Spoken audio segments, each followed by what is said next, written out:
Most currency has different denominations for trade. You don't want to walk around with a large stack of $100 bills and spend them on small things without getting any change back, unless you truly have money to burn.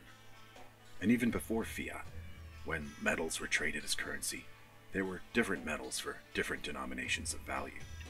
So why would you only stack gold or silver 1-ounce rounds, for example, for the apocalypse? Would you want to give up one of these for a pack of antibacterial ointment you could have potentially purchased with a few of these? Let's talk about post-apocalyptic barter and why ignoring how the ancients did it could mean getting a raw deal.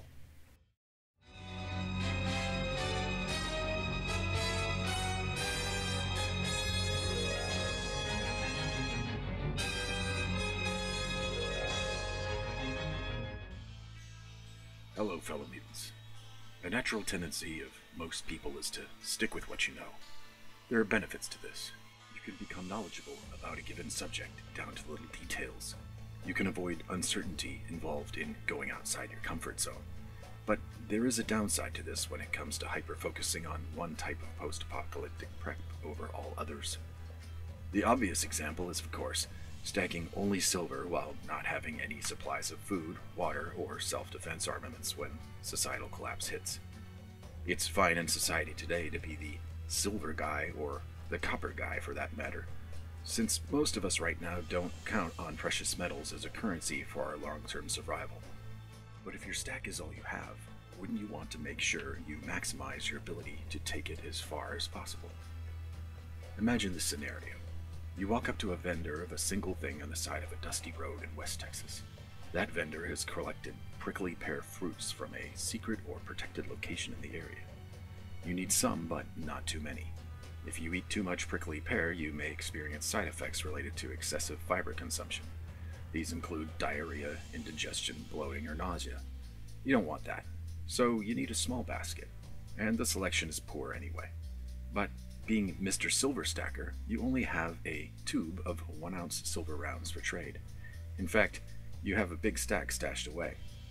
But is a basket of a few sad-looking prickly pear fruits really worth the $30 you spent pre-apocalypse to obtain the coin you'll need to hand over? Will your stack hold out if you continue to trade this way, like a man tipping his servers a $100 bill for every meal? The vendor in theory could offer you some sort of change for your purchase, but not necessarily. A true gold or silver purist could go the fractional route, from a ½ ounce of gold down to a junk silver dime.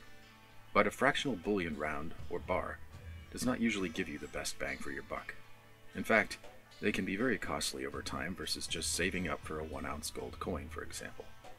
For the potentially hundreds of dollars you burned getting fractional gold or even silver, you could pack up hundreds of copper rounds instead into your stack.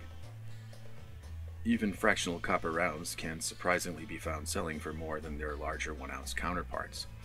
1-ounce rounds and bars, or bars larger than 1 ounce, are usually the best priced options. An exception might be if you can find junk silver in local bank dime rolls, but I've tried that a few times myself and it seems the well has gone dry, at least in my area. The problem with junk silver, and pennies for that matter, as I've stated in the past, is that most people don't know about compositions and date ranges for silver and copper and pennies and dimes. They just see them as being worth a cent and 10 cents respectively. And it's a bit more than optimistic to think that after the apocalypse, people will somehow become more knowledgeable about silver content in old coins than they are today, with all the information of the world at their fingertips. Ask a friend who knows nothing of numismatics or stacking how much a mercury dime is worth in the palm of your hand mixed in with some modern dimes. See if they spot the difference or know anything about it other than its face value. And as I covered extensively in previous videos, including my penny challenge video, pennies are not my choice either for various similar and different reasons. Silver, gold, and copper bullion rounds, however, usually state their content and value clearly right on the rounds themselves. This is not a case where you need to convince a barter partner of the value of something being different from what it shows in its surface, or where you need to tell them your 1982 penny is 95% copper and They can melt them down and get mostly pure copper as long as they don't breathe in the zinc oxide fumes. You see, this quarter is not actually worth a quarter, it's worth more. If they don't know the basic value of the metals at all, of course, you'll still have an uphill battle in any case, but I think it's better to start from a cleaner slate. 1 ounce bullion rounds of copper, silver, and gold give you that to start with. Yes, they cost more to collect now than something impure from the past, but that's a price I'm willing to pay to make barter less complicated than it already is likely to be, if the time comes. I often compare copper to silver, but purist gold stackers, of course, have a bigger problem in that they've sunk significant funds into a metal that should really only be used for large purchases. What does a gold stacker do when he needs a bottle of water on the roadside? Hand over the equivalent of $2,000 for a drink? Sure, you could purchase the well they got the water from itself if they're willing to give it up, or the water that they have all available if you can actually lug it. But what if you're traveling? Is having a roll of gold bullion rounds an efficient way to trade? Also, it's great to say that we all need our beans and water, but you want that for your own survival. If you're on the road, do you really want to trade away heavy water and food supplies from your backpack you'll need to consume to keep up your energy for a tube of antibacterial ointment, trading one necessity for another? Or is that what you should keep a pouch of copper, silver, and gold for? Compact stores of value for trade. My take is, as your stack grows, it should continue to look like this, more or less. I qualify that statement because, of course, being a post-apocalyptic prepper, portability of my stack should remain reasonable. If I'm buying 10 gold coins to add to my stack, that doesn't mean I need 20,000 copper rounds to bring along with it. That would be a tough thing to lug around in a bug-out backpack. But I do think that a significant part of post-apocalyptic barter could be made in smaller denominations than silver or gold 1 ounce rounds or coins. Of course, we need to be realistic and appreciate that it is quite possible no one we turn to trade with after societal collapse will fully appreciate the value of any of the metals we might stack. It is a bit naive to think that a single mom desperate to support her kids will be willing to barter away valuable items in exchange for a metal she can't do anything with. To the old trope, you can't survive by eating silver. So that takes me to the point of this video. I think that it's important to stack efficiently for the purpose you stack for. If that purpose is turning a profit, stick to your numismatics, your rare silver dollars. If your purpose is stacking for your retirement as a hedge against inflation, stack that gold. But if you really want to prep for societal collapse, for the apocalypse, even just on the side of your main stacking pursuit, you owe it to yourself to stretch your money as far as possible. So I would recommend having enough of all three metals, including copper, on hand so that you can make small purchases when needed and not give up large denominations of valuable metals for little daily things like a hairbrush or a tube of toothpaste.